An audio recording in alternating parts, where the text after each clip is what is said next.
Hello and welcome to colleagues from across the world.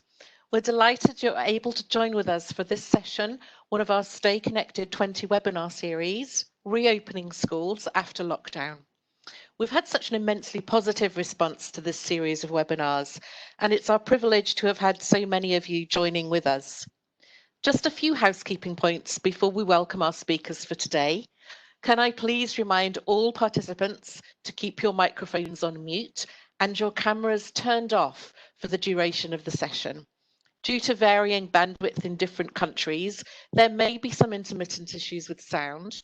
If you do experience any difficulties with audio, please do kindly check the sound settings on your device or try leaving the webinar and joining again.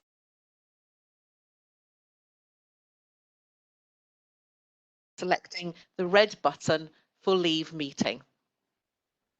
We want to be able to give you as much opportunity as possible to ask questions or share an experience. The best way for us to be able to do this is if you please use the online chat, making sure that you select sending your message to the host. That way we'll be able to collate all of your interactions and follow up as necessary after the webinar itself. The webinar will be recorded and made available as soon as possible. Just a reminder to those who may find the live chat distracting, there is an option to turn off your view of this whilst participating in the webinar session. We're grateful to all of those who are providing us with feedback on this webinar series and proposing topics for future sessions. We invite you to participate in a short post-webinar survey. You can use your phone camera to scan our QR code to access the survey, and we'll show the code again at the end of this session. Or alternatively, you can use the link that will be sent to you with the recording. Another way to give us your feedback is through our online poll during the webinar itself. You can access this poll by following the directions on screen now. Click on the polling drop-down option and you can complete the survey during the course of this session. Once completed, kindly click on submit and your responses will be saved. Just another reminder, please keep your microphones on mute and switch off your cameras so we can make the most of our bandwidth. Thank you. Our panel of experienced educators will today be participating in a roundtable discussion about their experiences in reopening or preparing to reopen, and indeed reopening, closing again, and possibly reopening their schools. During their discussion, we welcome you in sharing your thoughts, ideas, and any questions you may have. It's my pleasure to welcome to our roundtable today, next slide please, Catherine Copeland and Grace Wang, Head and Assistant Head of Primary School at Keystone Academy, Beijing in China. Mason McCormick, Primary School Principal of Verita International, Bucharest, Romania. And I can just see Catherine and Grace giving us a little wave there as we introduce them. Karen Butker and Jennifer Simonson, Head of School and Early Years Teacher at North Zealand International School in Denmark. And Zara Dawood, Principal of Apple Green Private School, Muscat in Oman. A truly international group of educators. Next slide, please. Schools all across the world are starting to reopen as countries lift their lockdowns. There is no one model. Various measures have been put in place, from social distancing to staggered school times, to keep students safe and reduce the likelihood of virus transmission. As each country sets guidelines and schools try to navigate through these, we are seeing temperature checks, social distancing with classrooms half full, desks spaced apart, parents dropping off at a distance, teachers taking students outside where possible, plastic shields set up around student desks, the wearing of face masks and or visors, back to school kits including hand sanitizer, supervised hand washing, staggered returns, and innovative and creative ways to help students understand the safe distance measures. Next slide, please. There is widely circulated talk about a recovery curriculum, and different models are emerging. We have had the privilege of covering in a number of our webinars the impact of school closures on our students, our staff, and our parents. We know that reopening is not just flicking the switch for a return to how things were. We heard in our session last week, exploring what the new normal was, about little ears picking up the sounds of anxiety that has flooded over us as adults. In our webinar on supporting children with additional needs, we spoke specifically about loss of structures and routines and new structures and routines potentially taking their place. We know that now is more important than ever to be mindful about the emotional well-being of our students and our staff. How are schools preparing for this? What curriculum adjustments are necessary? Do we need to reflect on our pedagogical frameworks? And how will we continue to support staff? There's much focus on the deficit we fear learners will have and the need to recover lost knowledge, but holistically, we need to be also thinking about recovering relationships, teacher to student, student to student, and even teacher to teacher. Building on the work that has been happening at home and engaging parents and families with the transition to learning back at school, rebuilding knowledge and confidence in learning might involve a remapping of the curriculum, and reskilling will need to take account of the different learning experiences that our students may have been having. Our roundtable discussion today brings together educators in quite different contexts and focuses on how schools preparing to reopen can learn from those who are already in the process. I'm delighted to welcome Mason McCormick as our guest moderator for our roundtable discussion, and would like to invite you, Mason, to introduce yourself and in turn introduce each of our speakers before leading into our topics for discussion. Thank you. Thank you, Sarah. So you've already introduced us a little bit. Again, I'm the primary principal at Verita International School in Bucharest, Romania. And what I thought we would do to get started is just tell you a little bit about where we're at in our opening up or not opening it up situation. So for us at Verita International School, we're given the guidance from the Ministry of Education and Health to not reopen until September. So what I'm hoping to do today is use some guidance from Keystone and North Zealand, who have opened and closed and reopened, and they'll give us a little bit of information about that. And I'll be asking some questions that my staff have asked and staff from around the world to help us out. So Catherine and Grace, if you don't mind beginning by introducing yourself and telling us a little bit about Keystone's journey in terms of reopening. Good evening from Beijing. My colleague here, Grace, you could introduce yourself. Yeah, thank you, Catherine. And I'm Grace Wang, and I'm the assistant head of primary school of Keystone. I joined Keystone at the founding year as a grade level leader. And this is my first year to take the leadership role. And we use IPC curriculum at the very beginning of this school. Open is 2014, and so we really like IPC curriculum. And during this lockdown and reopening process, the IPC do give us a lot of support on our curriculum connecting and student connecting, parents connecting. Thank you, Grace. And I'm Catherine Copeland. I'm the head of primary. This is my first year in China. What a year it's been. I previously worked in Spain and the Netherlands before that, and for more than 20 years I've been working with the IPC, so I'm a big fan. We have had a context here in Beijing, as you know, many of you know, we were early in the process. We opened our secondary school over 6 weeks ago, and at the beginning of June, our middle school, and then we were able to open our primary school for grade 4 and 5 only, and that was 3 weeks ago. And at the beginning of our first week, we had a very successful first week back. We had been told that we would have to welcome all of our kindergarten to grade 3 kids back.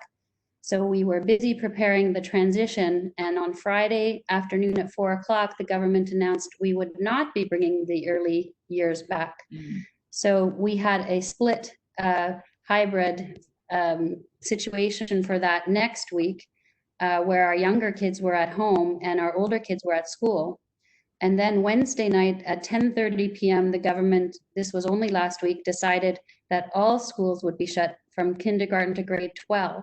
So that's the first leadership meeting I've ever had at midnight in my career. And we had to move for our last few days of school back to online for all students. So this is has been a roller coaster of a year. but we're very excited to share. And if you have any questions about how we managed, we'd be happy to answer them. Perfect. So Keystone has had quite the journey of opening and closing, and because of that, Catherine and Grace are really in a great position to let you know how to be prepared for anything, because what we've learned this year is whenever we think we know something, chances are we don't. Jennifer and Catherine are coming to us from North Zealand International School, and they've been open for quite some time, but I'd like you, the two of you, to tell us a little bit about your journey, how long you've been open, and introduce yourselves. Will do. Thank you, Mason. My name is Karen Butger. I'm the head of school at North Zealand International, and I'm sitting here with my colleague. Yeah, hi, I'm Jennifer, Jen, and I am the early years teacher at North Zealand International School. We're North Zealand International, which is located in Denmark. We're about 30 kilometres north of Copenhagen. And as Mason's explained, we have actually been open for quite some time. From the 14th of April, in fact, our early years setting and our primary school reopened. It's been a phased gradual opening, and our secondary school has also opened from the 18th of May. So we've had all students back in the school since the 18th of May. Wonderful. All right, and the last panelist today we have is Zara, and Zara comes to us from Apple Green Private School in Oman. Zara, can you introduce yourself and tell us where you are on your reopening journey? Hi, hello everyone. I'm Zara Dawood. I'm principal of Apple Private School in Oman. The school is focused on the early years for students from KG to grade 6. Actually, we had a sudden announcement from Ministry of Education to lock down from March 12th. But fortunately, we were absolutely ready to deal with the virtual learning. So on 15th March, we started our virtual learning, and we managed to put all the students on the normal, let's say, I can't say normal, but at least good continuation of our plans for the academic year. We started a little bit by implementing IPC and EYC plans through the virtual learning, but managed finally to find different ways and strategies to implement it. Definitely, and I think that's something that's been part of all of our journeys, taking this inquiry-based curriculum where that's so hands-on and so based in what we do normally in class to bring it online. Wonderful. So what we'll do now is we'll pass along to the next slide, and what's happened is we've broken our questions down into 3 different categories, and the first one is about logistics. So I think I'll start with you, Catherine, because you've been through this and have used some interesting logistics in terms of social distancing. So I was wondering if you and Grace could tell us a little bit about what you've done, especially with your early learners, in terms of how you've ensured social distancing at Keystone.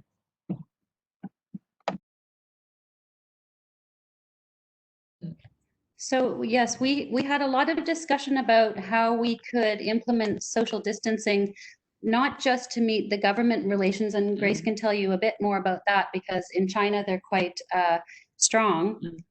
We also were concerned about how child-friendly they would be. So we really tried to think very carefully about what we could do that would make any of our rules and regulations and social distancing a little bit more friendly.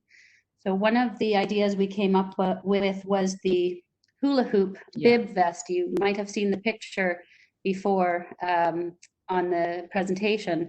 So the hula hoop, which goes over the head with a bib, a kind of a vest approach, helped give the students a fun way to remember to stay apart from their classmates. And that was very effective. It worked quite well. And in fact, they got used to wearing them wherever they were traveling from place to place.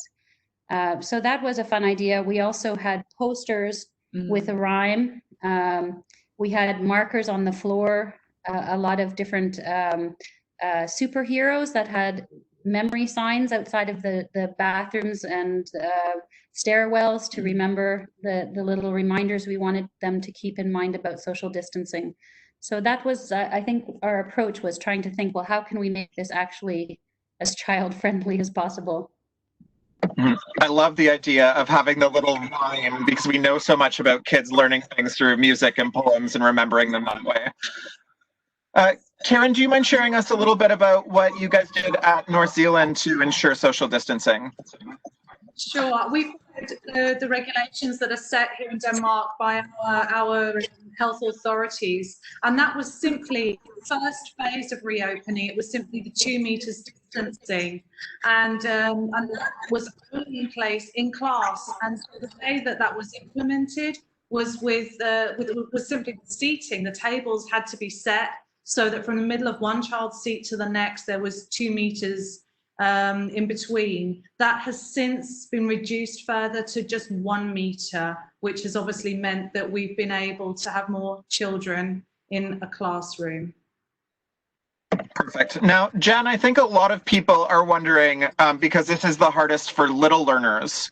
So as the head of EYFS, is this something that's possible? How do you do your best to ensure that the tiniest humans at school are able to keep this distance? We did the same with the seating, and we introduced it as an adventure for them. We knew it was going to be different. We are used to enabling the environment like all the other early years classrooms do, and we couldn't have these wonderful learning environments with all these toys and activities and exploration as usual. However, in Denmark, if we grouped the children in smaller groups and did a lot of the learning outside, they were allowed to be together at a closer proximity, as long as it was constantly a few times a day with the same group of children. And that opened up a lot of other opportunities for us. So we were able to take small groups out of the building to different outdoor spaces. And as long as we watched the things that they used, they were allowed to play closer together. And the International Early Years curriculum had a lot of wonderful activities for that. We had to change our units as well, and did the one about the world around us, which fit in really well to the outdoor learning. And it helped. We didn't have to keep them outside. We didn't have to keep them 2 meters apart, the youngest, earliest children. So that was nice. I absolutely love the concept of making it an adventure. So, I mean, when you build it into a story or enable your young learners to think that they're doing something and doing their part, it's so important. And I think so many of us know that with the early years, we want them outside anyway. So this is just an extra opportunity to make sure that we're outside. And we looked at the same early years units, the world around us, the brilliant bug ball, and ocean treasures, and really trying to find these units that do talk about the natural environment and actually force ourselves to get outside where we know it's safer and to explore the world that way. So that's fantastic. Now, Zara, in terms of shared resources, this is one of the questions a lot of people have in terms of pencils or maths manipulatives. Has there been things that have been set for you in Oman for when you can return in terms of what can be shared and what needs to be individual?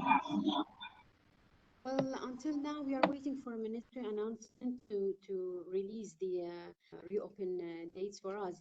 But all the private schools in Oman are really big, finding solutions for logistics and the distancing and ventilations solutions.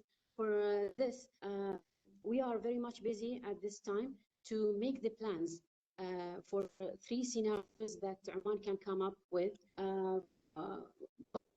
As well, because we are private sectors, we have our own individual system as well.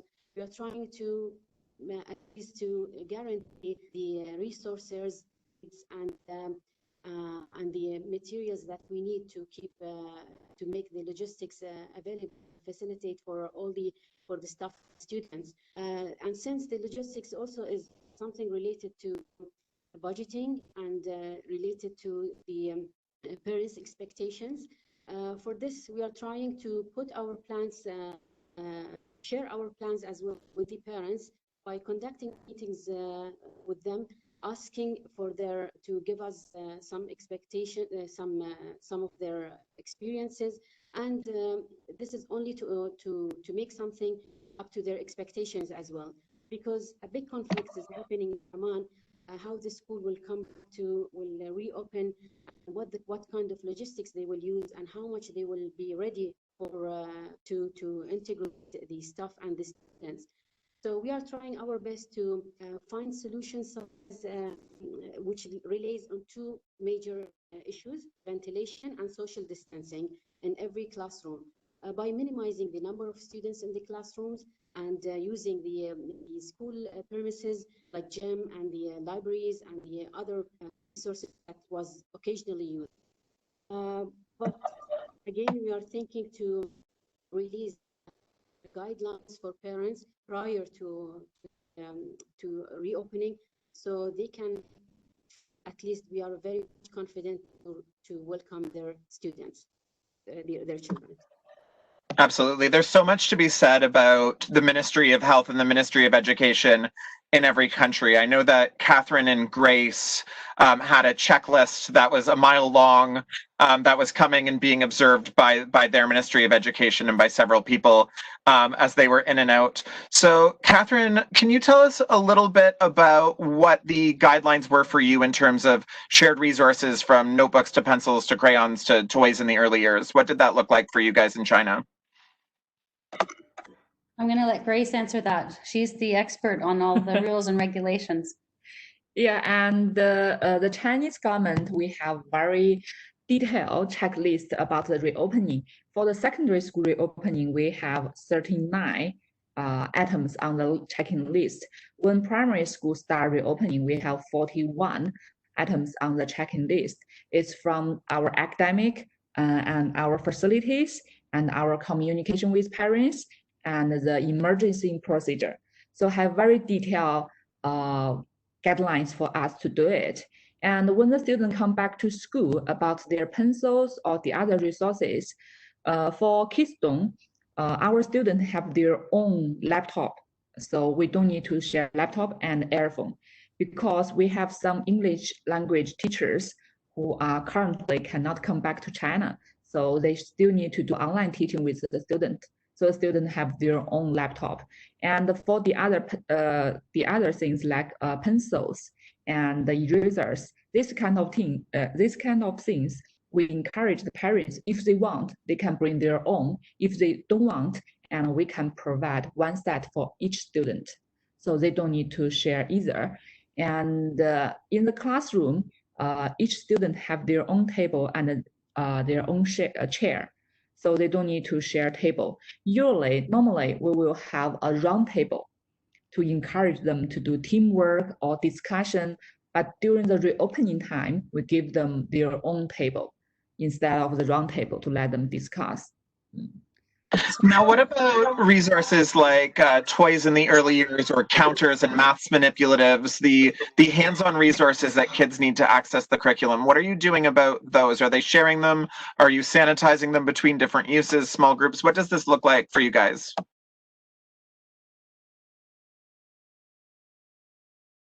Sorry, Catherine, you're on mute right now. Can you just unmute first, please? Yeah, sorry. We are discouraged to share any items, but if we do need to share, then we have to disinfect in between usage. And Karen, what does this look like for you at North Zealand? I mean, it sounds like they're able to work in little pockets. Are they able to share resources yet, or is that not something that's encouraged? No, it's still children bring their own cases. The computers, for example, we're not using them at the moment. If we were to use them, just the same as for Catherine and Grace, they'd have to be disinfected. The rules are slightly different for early years. Yeah, we especially at the beginning when we had to keep them strict in the little groups of about 4 kids per group, we bought a lot of colored tape and we color coded stuff. Toys and manipulatives still needed to be washed twice a day, which could easily be done then at lunchtime and again towards the end of the day.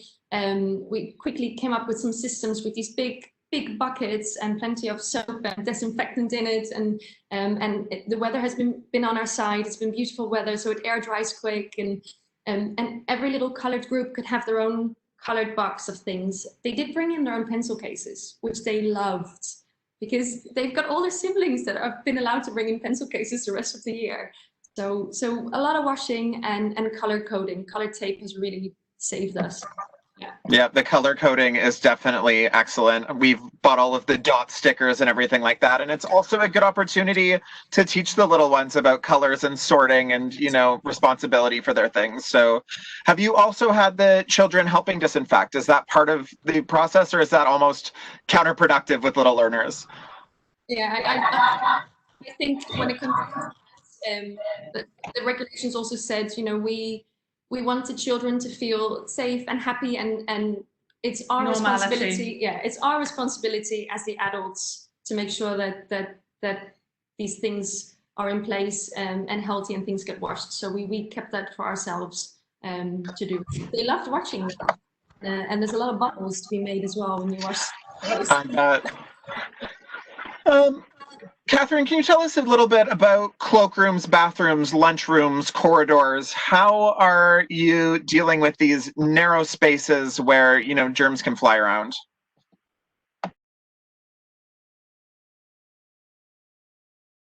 So one of the things that we did with bathrooms is we have a rule about only 5 kids in at one time, and they have to wait for someone to come out before the next person goes in.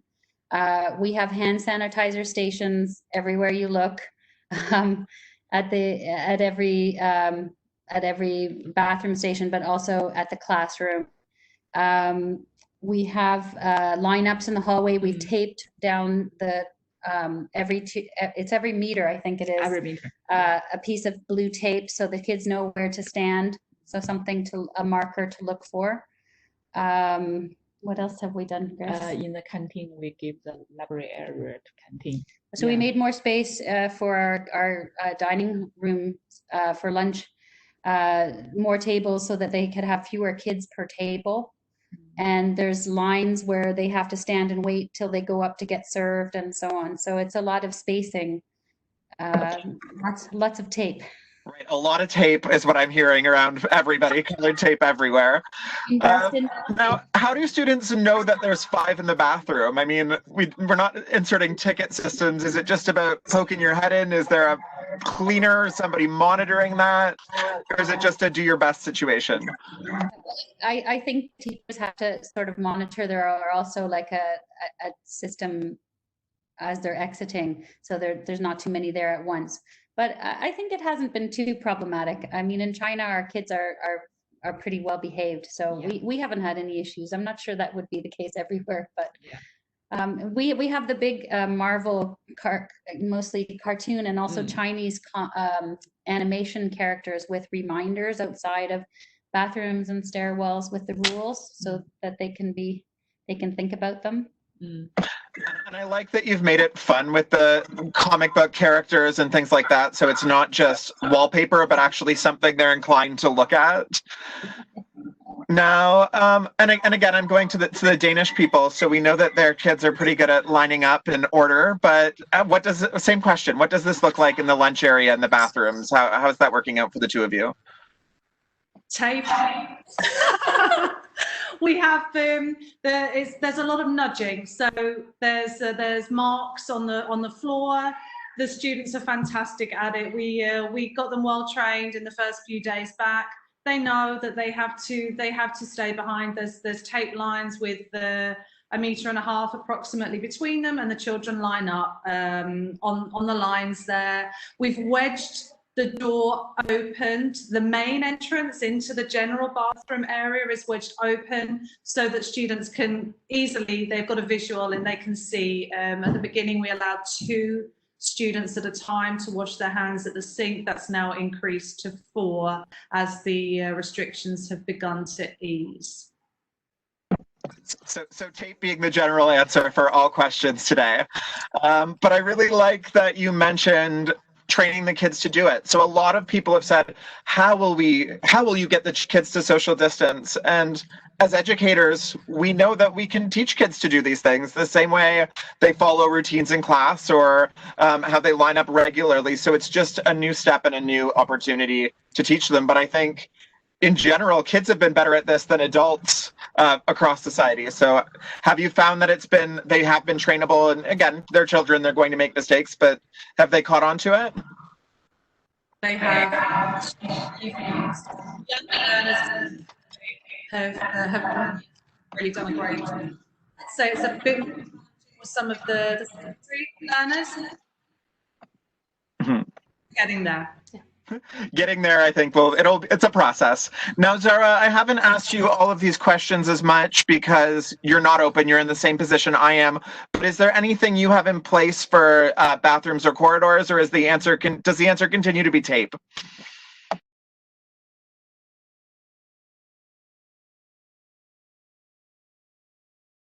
Because the schools are closed now, we are taking advantage of ideas, international ideas, going from here and there, just come up with the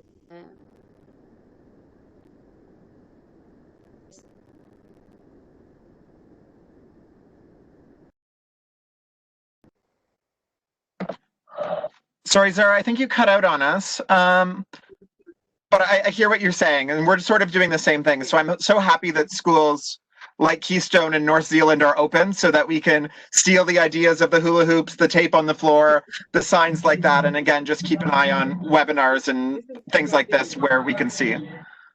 Yeah. Is there anything else you want to add, maybe moving a little bit closer to the microphone so we can hear you?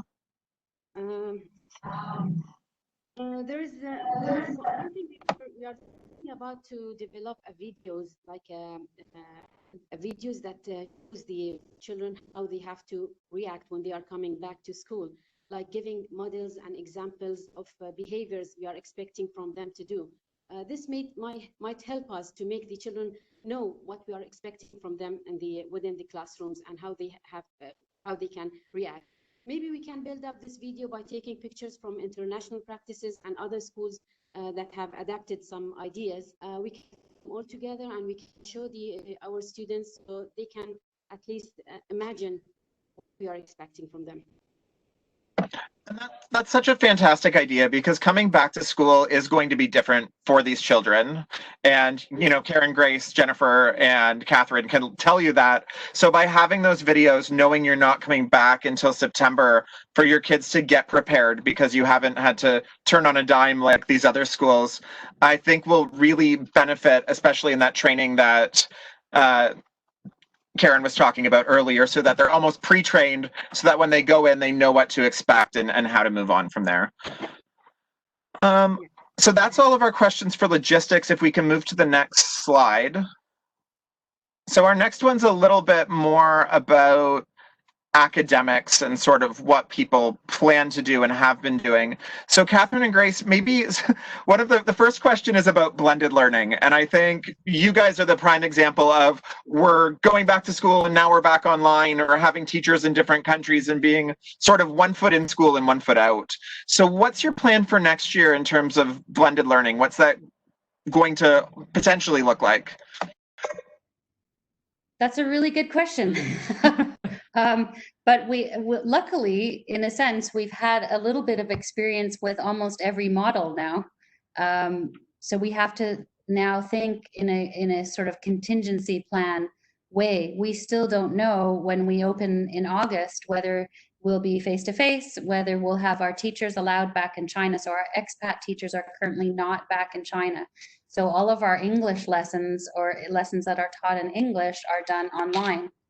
So we could have various models that take place. So we really are trying to prepare for different scenarios like we've already been through. So we're going to have to go week by week as we have been.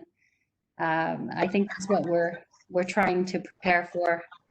Mm-hmm. I think every school has sort of plan A through Z right now, trying to figure out what exactly is going to happen based on the government. Is that sort of the same for you then as well, Karen and Jen? We, unless things change here, we're back in school, physically in school, unless things change. But the plan is that actually things are opening up even more, so that the distancing is not going to be a requirement when students come back in after the break. Now, Karen, for anyone that's been, I don't know if you've had any parents that have been apprehensive about coming back. Have you been providing a blended learning program for students that do want to be at home, or is it kind of all in or out? That's a really good question. There has been continued blended learning for students who have medical issues, which means that they're in one of the vulnerable groups. So there have been some individuals who have still been entitled to online learning, and if they're entitled to it, then of course we have an obligation to provide that. But it's just been for a few individuals. And we did have some other parents who were nervous at the beginning about sending their children in. We had a strong communication exercise, lots of pictures and videos of how things were in school. It didn't take more than a week or two for us to have 95% of our students back in. And I think you're right. Communicating that it's safe and what the practices are there. Again, going back to Zara talking about the videos, really making everyone feel safe and comfortable coming back is so important. So looking at the next question, we've kind of addressed it with the signs that Catherine and Grace were talking about, the poems, the hula hoops, the tape on the floor. Now, this question is sort of, has there been a whole school approach to social distancing? What I kind of seem to be hearing is that it's different based on the age of the kids. So I heard Jen saying you have to teach, your early years population different than maybe your primary school about social distancing. Karen and Jen, do you want to just talk about what your school-based approach was or how you separated this out? It's pretty set in terms of the requirements from our authorities. There's one set of guidelines for the age group that our early years comes under. They will come under what in a regular Danish school would be considered a kindergarten. And there's one whole set of regulations there, which would be much more, the approach would be more similar to other schools with that age, and then a completely different set of guidelines that we had to follow for primary and secondary. And that's kind of the next question here. So I'm going to jump ahead to that. I know that there's, Catherine and Grace were saying that, there was 41 guidelines, and I don't want all of you to outline all of these, but was there any really important or any really surprising educational guidelines that the authorities put in place for you in Denmark? Surprising ones. I think just the emphasis at the very beginning, the thing that really took over everything else was the hand washing protocols. That just simply had to be in place and is still in place. It's the one red thread that's gone through everything is those protocols for hand washing on entry to school, on re-entering the school, visitors coming into the school, which is allowed now. Again, that's consistent for all parties. Is there anything, what would you say, Jen? I think that's it. Yeah.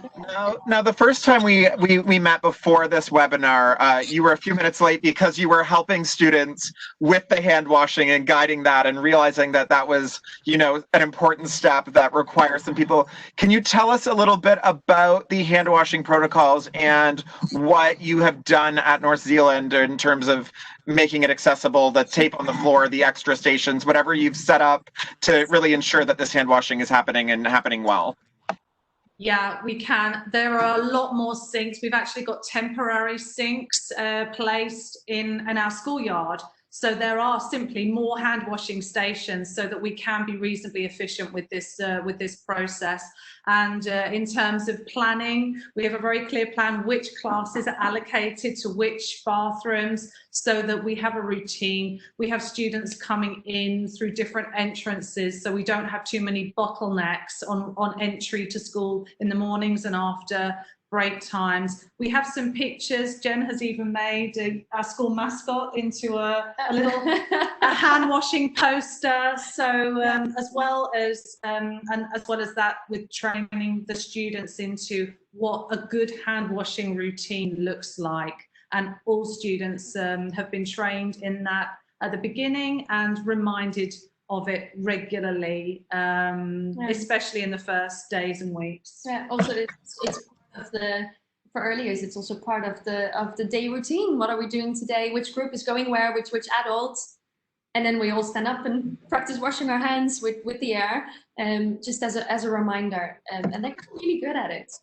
And that's actually not just good for COVID, but actually good for early years children for their life to learn how to properly wash their hands. So that's fantastic.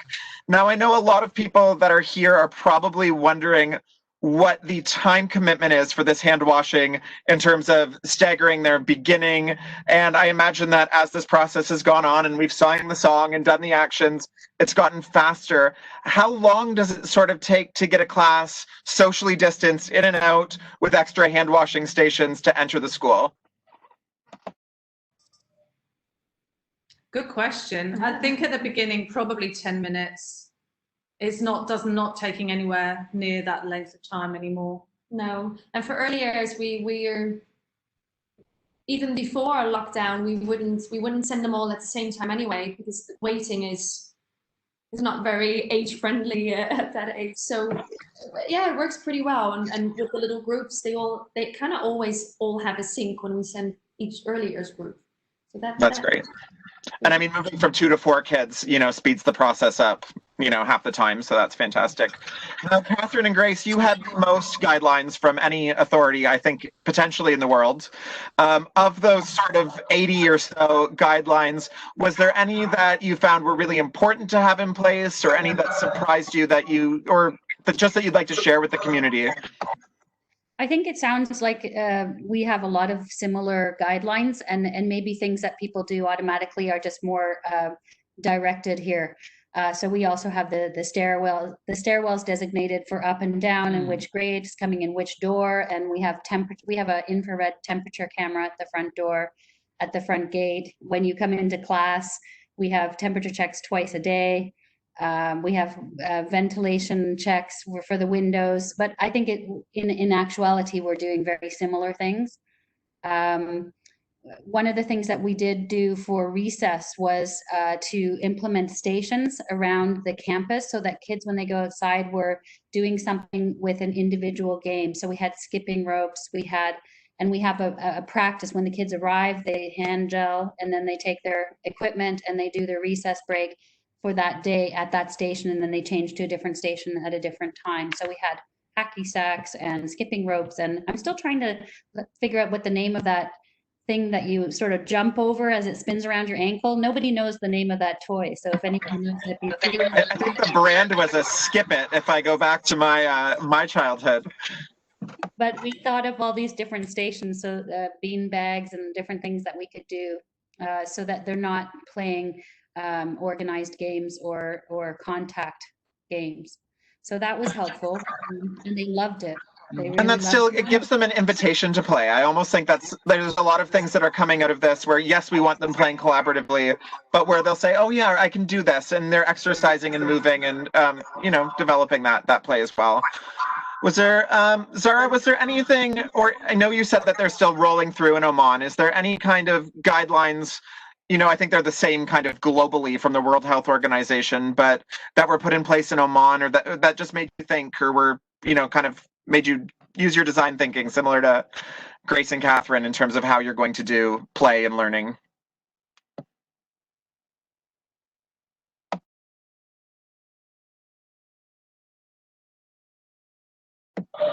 Sarah, you're on mute right now. Is there anything else you want to add in terms of guidelines from the Oman? Sorry about this. We are waiting for official announcement from Ministry of Education for the new academic start, as well the model of learning that we will be used in public and private schools. Of course, for that we have some restrictions, and we are looking for some kind of flexibilities choosing our operating models and the guidelines that we have to put based on our capabilities and the school facilities. Another issue that we have, we might have a problem with it, that we have to focus on indoor environment much more than the outdoor because of the heat in Oman. It's in August, September, if we reopen, it's still very hot outside, and the children might be tired playing outside or having classrooms outside. And as for now, We are just building everything and putting it together to start the new year. We are not really definite and certain about some guidelines that we are allowed to adapt or not. Great. So the next question here, I think, has been addressed. At Keystone, they have their superhero photos. I heard Jen say that at North Zealand, they're doing the hand washing song and the actions. Is there any other sort of support materials or visuals, and I mean, even the videos that were mentioned? Is there anything else that was really important that you've put in place for younger learners or language learners? Again, recognizing that Catherine said that their signs were both in Chinese and English, which I thought was really important. Is there anything else that you found really helpful to support the social distancing or the hand washing or any of the other procedures outside of the visual of tape, which we will continue to go back to? Pictures, yeah, visuals and tape.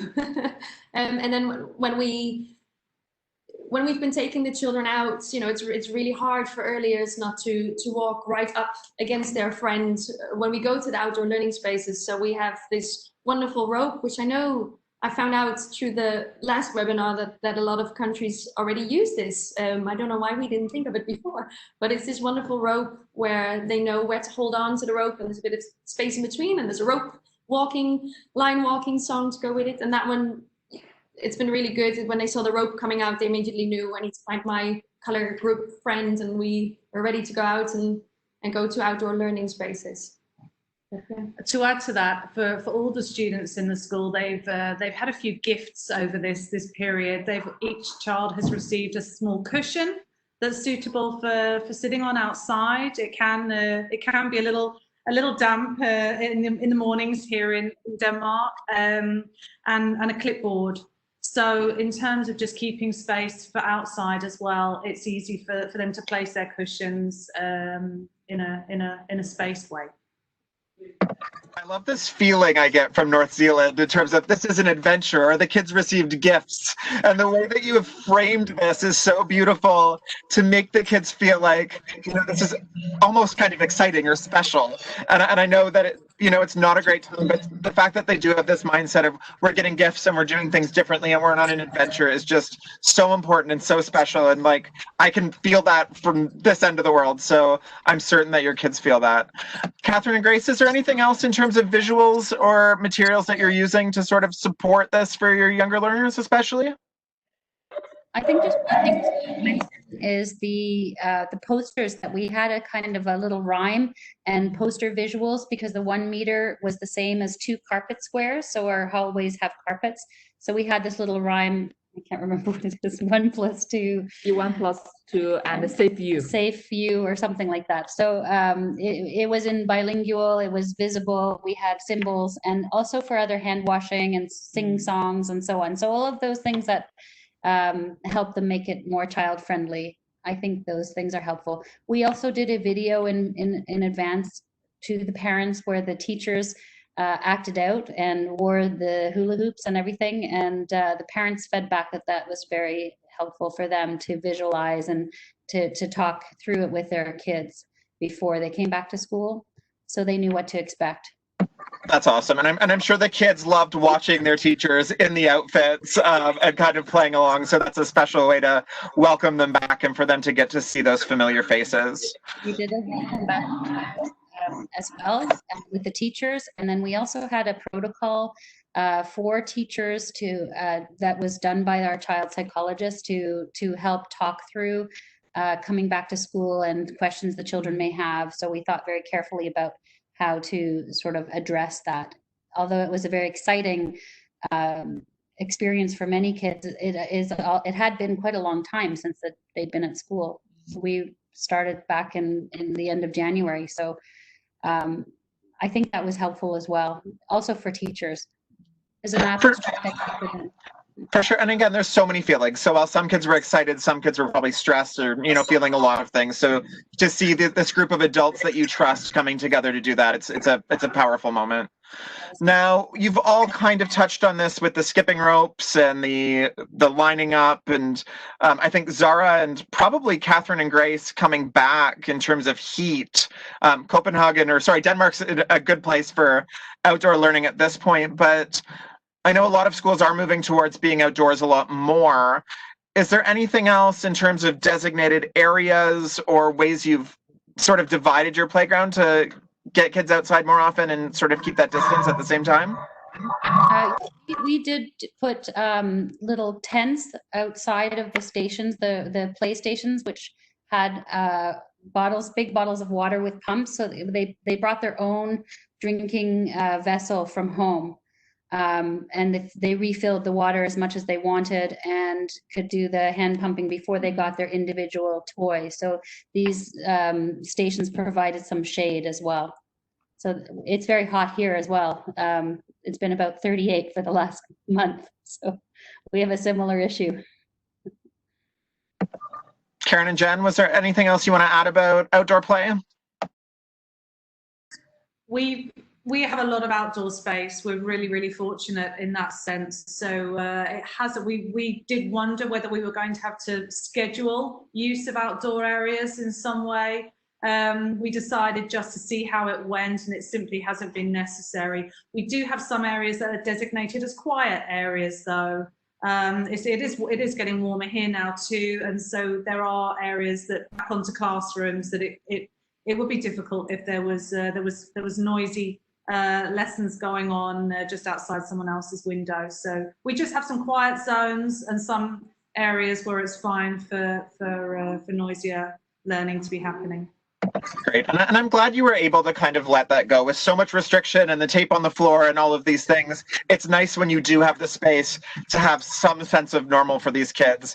And again, as Catherine mentioned, being able to keep them hydrated and have, they're doing all the hand pumping anyway with the Purell and the hand sanitizer. But yeah, keeping them outside, keeping them hydrated, keeping them safe, but also having that sense of normal. All right. So I think we'll move to the last slide with about 10 minutes to go. And we'll try to get through the rest of the questions here. So the last little bit is more about safety for staff and students. So Grace, do you want to tell us a little bit about what you've done? Have you been providing masks for your staff?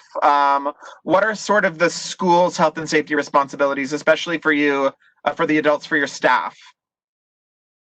Yeah, and we have a healthy center, and the health center have a lot of masks, which we will provide to our staff the daily.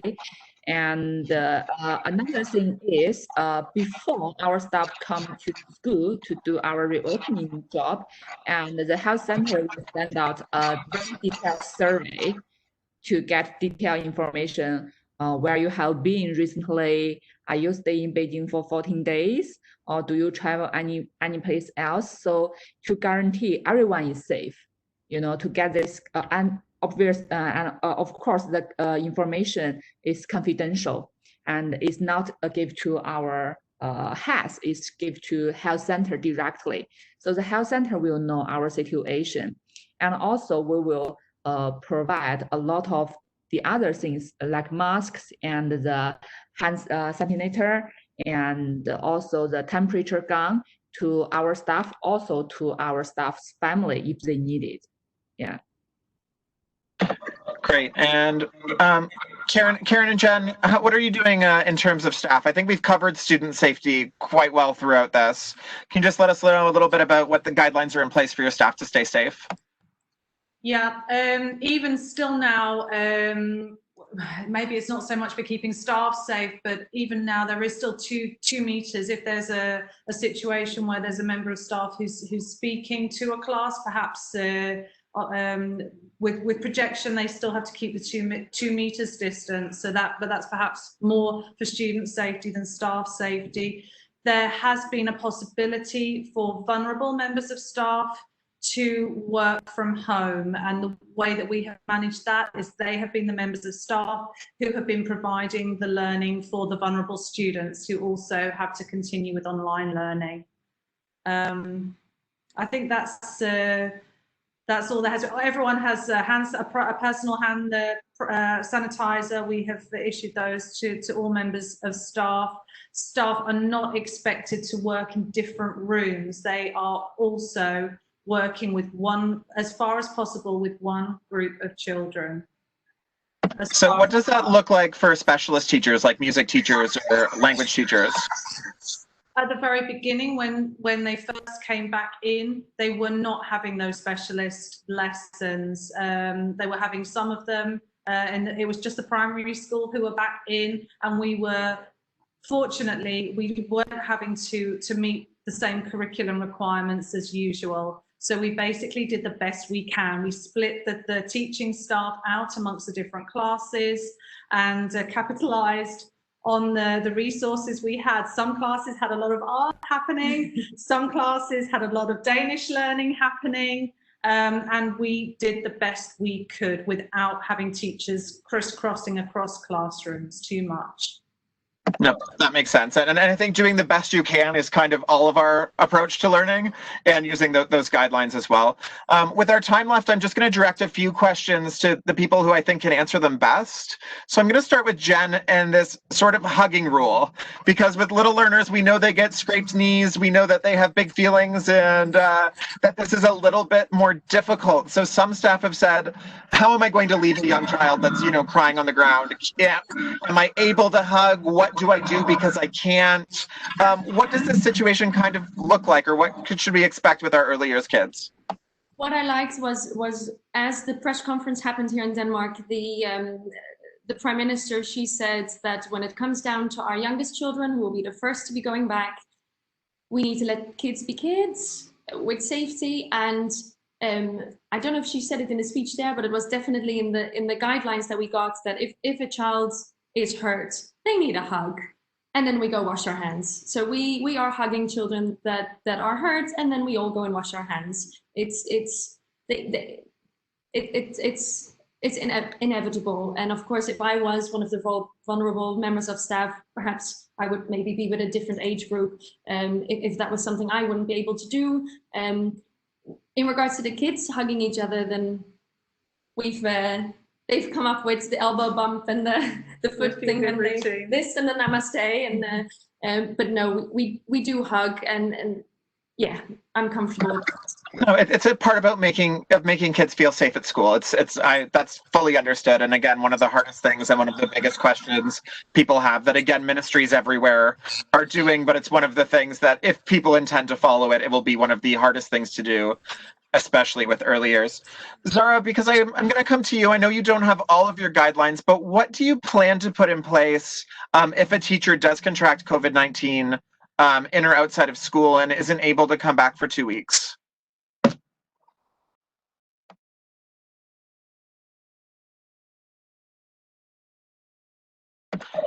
Again, Zara, you're on mute.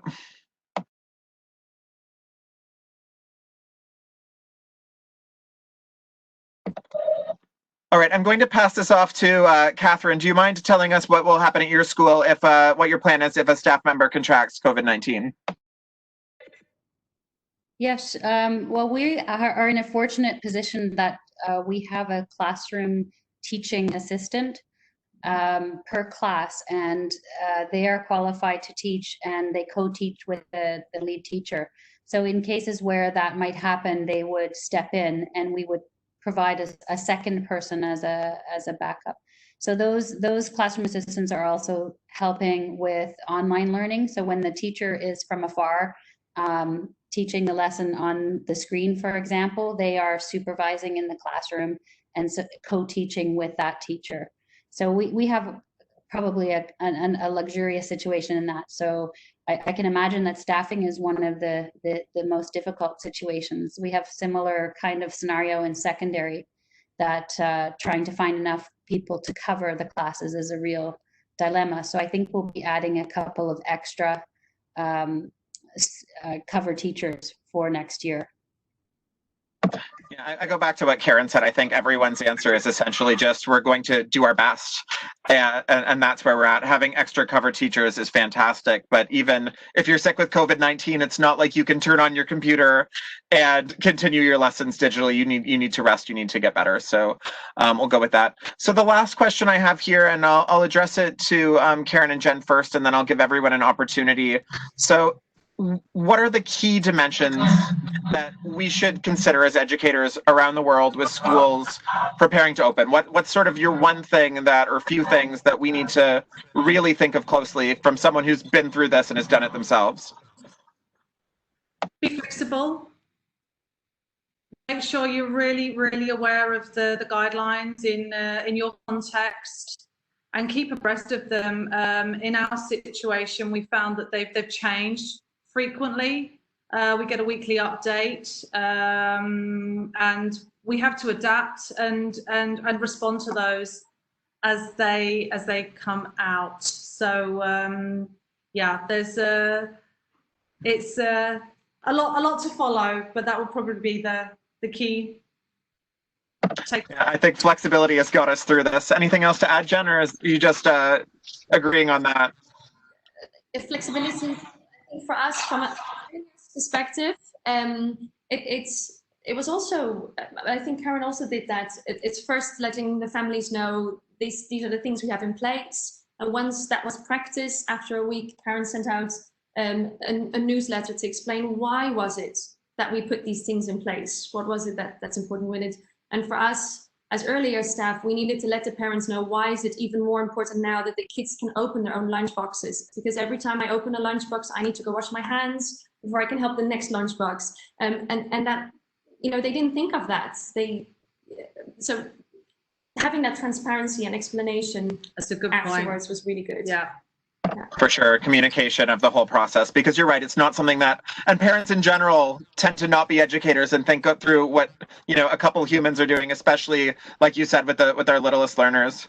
And I think Karen kind of touched on it there. We're all fieldwork schools looking at the IPC and the IMYC and the IUIC personal goals. We need to be adaptable. We need to be resilient. I really think this has been such a good opportunity as adults for us to model this, but also for our kids to live those goals that we've been, you know, telling them are so important all the time.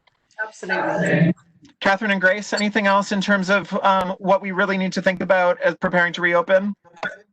Yeah, and echo to that, parents' communication during the coronavirus. All our parents and all the people have the pressure due to this situation.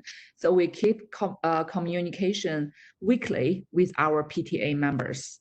So also we will send out our parent bulletin. It's a parent letter on Friday every week. So it's more often than normal. Yeah. And is this something, Grace, that you're going to continue throughout the summer every week? The summer week probably. We're taking a vacation. I just wasn't sure with how things changed if that was something. But no, I think even the parents need a break from school communication. So I get that. And anything else, Catherine? Well, I think to echo the values and mission, that is absolutely essential to link everything back to and reminding members of the community to be generous and patient and flexible. The other thing I think we found very helpful was we started early on a committee where we had a kind of a shared area to collect ideas. Anybody was open to join it, and it grew from 3 to 20 very quickly. So it was quite surprising, and a lot of our staff were very eager to help and to get involved. And those ideas that we did were really a huge collection of looking at other schools as well. So I think having that kind of involvement from the staff and buy-in really helped get everybody on board and be ready and prepared. So that was helpful. You're right, and nobody knows. I mean, we're all figuring this out together. There's no answer, and it looks different for every school based on their mission, like you said. So it's about trying to stay true to who you are, which is hard for a lot of fieldwork schools that are preaching inquiry and hands-on learning and problem-based learning to then go digitally. So figuring out who you are and hearing all of those voices. Zara, is there any real dimensions that you're considering that are most important or being pragmatic about in terms of reopening? I think we are planning to support the parents by raising their awareness and at the same time involving them in all the procedures and the policies and the guidelines that we are going to work on. Because we think that we really need them and they need us as well.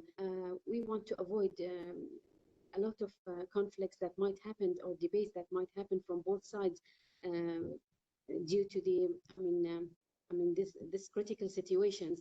For this, we are planning to involve all the parents and we are planning to give them good support by raising their communication with them and finding ways that they can give proper help to us by putting them in the track that they can shape procedures and policies and guidelines with us. Absolutely. And I see all the heads nodding with that as well. I think what we've realized through this whole thing is that, I mean, we've always known that parent engagement has been important, but now we're really all in this together. And I really hope that that's kind of one of the silver linings we take forward from this at the end, but making sure we're communicating, collaborating, and not really thinking about conflict or debate, but actually that we're making collective decisions as a community is something that's really important and has really been shone to light throughout this. Now, I believe on the next slide, we were all going to kind of share a key takeaway, but I think that's what we've just done. So is there anything else that needs to be added, or should I just open it up to questions from our participants? Many thanks, Mason. If you could just put yourself on mute there. Thank you. Many thanks. We do have a few questions coming through from participants, so perhaps I can sort of share those as we've collated them. First of all, just let me say a sincere thank you to all our roundtable speakers for sharing your thoughts and insights and experiences, and to Mason for superb facilitation. You're a hard act to follow, Mason. I think we might have to employ your services again. Thank you so much. Just a few questions. You've actually answered some of them. But here's one that was actually, it's actually addressed to all, but I think maybe Karen and Jen want to kind of deal with it first, because you did mention something around this, and the question is around hearing a lot about the phrase social bubbles as a strategy for dealing with social distancing. Is this what you're referring to in terms of color-coded groups? How did you decide who would be in what group? Did it have any reflection with who the children might be interacting with in the community? So maybe if Karen and Jen, do you want to start on that one? I'll let Jen answer that one, I think. I think for us, and this was also in the also the advice that we got from the government for the Danish kindergartens and our early years is to just look at the social. This is an unusual situation for the children to come back to school in. Our classroom looks really different, and it was really important that they had at least one good play connection, because our little bubbles, our social bubbles, were also allowed to go and have play dates together, at least for early years. So it was important that those kids that they live perhaps close proximity with, that they maybe even travel to school with sometimes in the class, that they were able to have that. And then there was just a lot more differentiating, because they weren't always necessarily the ones that were maybe in the same phonics groups, or the ones that needed a little extra support. Or so all social. We used our social grams for it. Yeah. Thank you. Catherine, Grace, do you want to add anything to that? To be honest, we have not tried social bubbles. It's a nice idea. I think we should explore it. Thanks. And Mason, just wondering if you kind of thought about that as a strategy for reopening in your school. So this is something I would love as a strategy. So again, our mission is centered around kindness and what we can do. But one of the things that maybe Grace and Catherine have come up against this as well is that we have to use the ministry guidelines. So if the Ministry of Health and Education tell us that we need to social distance, while we may want to do that, we wouldn't be able to. But certainly if that was an option, it would be one of the things we're looking at, because that's what several kindergartens are doing around the world. And I think it's so important to make sure, think about social wellness and emotional wellness just as much as physical health. So it really depends on the risk, but making sure that kids can do that, I think, is essential. Thank you. Zara, if I can just come over to you. You referred to ventilation and air conditioning as well as social distancing as things that you're going to need to think about because of the need to focus more on the indoor environment. The question is, how will you manage issues around ventilation? And I know Catherine and Grace, you mentioned about ventilation checks. So maybe after we've heard from Zara, you'd like to just add some thoughts. Zara?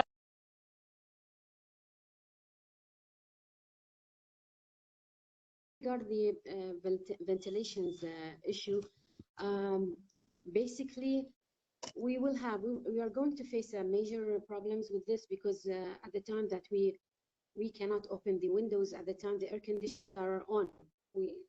This is due to technical problems we might fight with the air condition.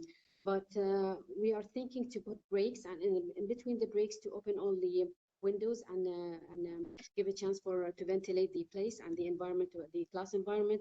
At the same time, we are planning also to provide a device that really help us to ventilate the air. I don't know what they call it exactly, but it's something like that we have been marketing. They are marketing for it recently in Oman. Out of this, we can take for short breaks every, let's say, 40 minutes for children outside the classrooms. This is what we are thinking about it right now, but I don't know if we can come with new updates in the market so we can also help us to make it more successful. Thank you, Zara. Catherine, Grace, did you want to add anything to that? In China, the government insists that we have 3 times a day the windows open for a minimum of 30 minutes. And we are not allowed to use classrooms that do not have windows. So things like dance studios are not available. They also encourage us to do whatever physical activities we can do outside. And at that time, the children are allowed to take their masks off. So that's been our main goal because we've had nice weather just to get the kids outside. Thank you. It's interesting you mentioned there about situations where masks can come off, and I know we've got experience of different countries where masks are required or they're not required, or there are times when they can come off. But there's a question here around face coverings, masks or visors, and the question is, how are you dealing with that when teachers just want to show a smiling face? Catherine, Grace, do you want to start us off on that one? In Beijing, we have to follow the rules of the government, and teachers must wear masks at all times. So we practice smiling with our eyes a lot. Yeah. Thanks, Catherine. I know we had somebody talking on another webinar where they had taken a photograph of themselves smiling and stuck it on their masks. So Karen, Jen, are you dealing with face coverings at all? Used here in Denmark. We're not using those here in Denmark. You don't need. There's no requirement at all. Mason and Zara, is it something that you're going to have to deal with? It is something that we're going to have to deal with based on the current ministry guidelines, but we're going to try and do our best to find creative ways to, like Catherine said, smile with our eyes. Thank you. And Zara, is it something that you're looking forward to dealing with? I can't hear you. Can you repeat the question, please? Yes, could I just remind all participants, please, to just keep their mics on mute because we're getting some feedback sound. Zara, sorry, is face covering something that you'll be dealing with when school's reopening?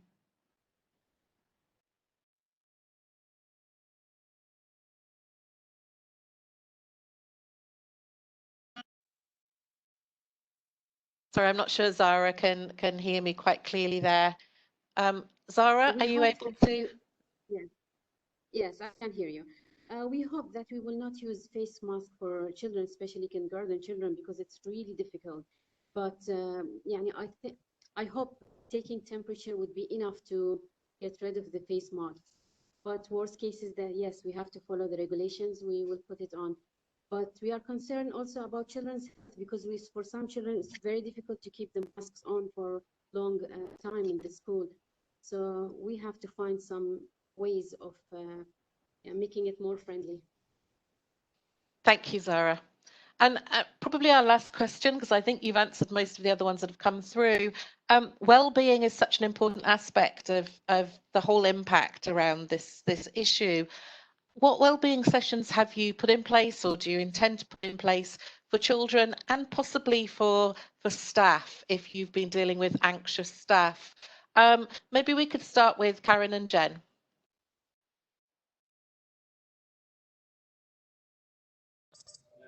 Can you hear us? Yeah, we can hear you. Yeah.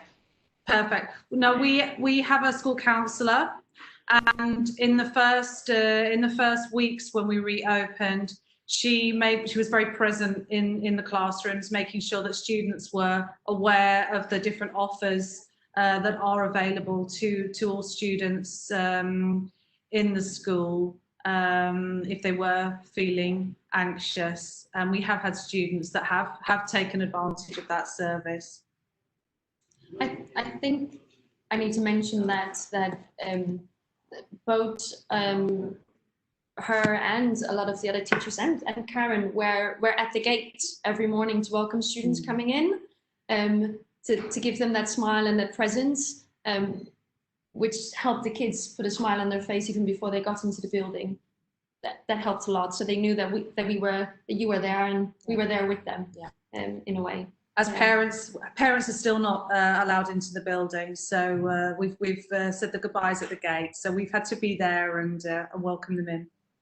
Thank you. And Catherine, I know you mentioned some work that you'd done with the school psychologist. Do you want to just a little bit more about that? So yes, we have a great support team we have school psychologist and a behavior specialist. And so they've worked with us in the opening committee, and we've also prepared some reading materials and documents, and adults are also allowed to contact them if they have any concerns or want to talk through things. They've also prepared a lot of activities for families, fun activities that they can do at home. Lots of different ideas to share. We're a residential community as well, so we have a lot of activities to join in for adults to socialize as well. So we have quite an effort on that front to be inclusive as a community. So I think that may help a little bit. So we have book clubs and quiz nights and all kinds of fun things going on. So people have options to connect with people, even when we work in the same campus. Sometimes we still don't see each other.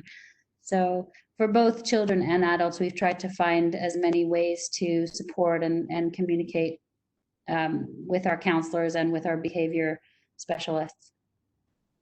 Thank you for that. And I know we've picked up on many strategies in previous webinars around supporting emotional well-being. And certainly if anybody's interested, do revisit some of these webinars for ideas. Again, my sincere thanks to all of our guest speakers this evening and during the day for some of you. We really appreciate you sharing your experiences and your thoughts with us. We'll do our best to address any unanswered questions in the information that we send out to participants with the recording of the webinar. This information will include a link to the post-webinar survey. You may find it easier to use our QR code, which I think you will see on screen very soon. We welcome your feedback and your input to shaping topics for future sessions. Thank you to all of you for participating in the session. My contact details are on screen now. Please do contact me about any aspect of the learning today, or indeed about implementation of our international curriculum. If I could ask our speakers perhaps just to stay online briefly, and our participants, if you could kindly click on the Leave Meeting icon, we'll complete the recording of the session. Goodbye and stay safe.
Snare, have we locked the meeting? Yeah, all councils Sneha has expelled everyone that is no longer required. It's just us now. Okay, well done, everybody. That really was fantastic. The dynamic throughout the session there was really great. The way you were kind of bouncing off each other. And yeah, Mason, we're signing you up for the daytime TV. Thank you so much. Snea, do you want to just, I mean, it went really well, didn't it?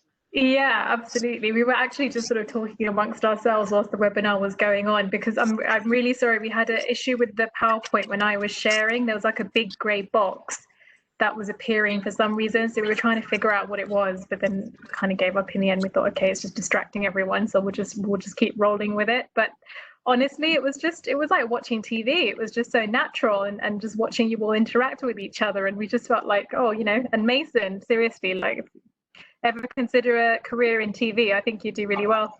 I've just been doing this for our parents nonstop. To be fair, I feel like this could be an advertisement for Keystone in North Zealand. I want to like go to Denmark and just hug your kids now.